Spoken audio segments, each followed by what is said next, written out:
തൊടുപുഴയിൽ ഹർത്താലിനോടനുബന്ധിച്ച് വ്യാപക അക്രമം നടന്നു. തൊടുപുഴ ഡിവൈഎസ്പി, സർക്കിൾ ഇൻസ്പെക്ടർ എന്നിവരുടെ സാന്നിധ്യത്തിലായിരുന്നു ഹർത്താൽ അനുകൂലികളുടെ വിളയാട്ടം.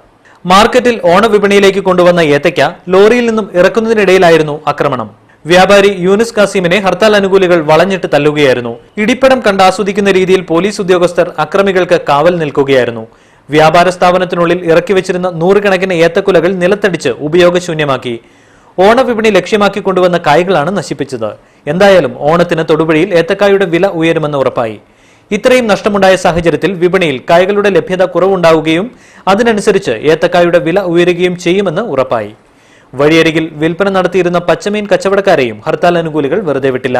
മീൻ തട്ട് സഹിതം എടുത്ത് നിലത്തടിക്കുകയായിരുന്നു. കച്ചവടക്കാരൻ ഷിയാസിനും മർദ്ദനമേറ്റു.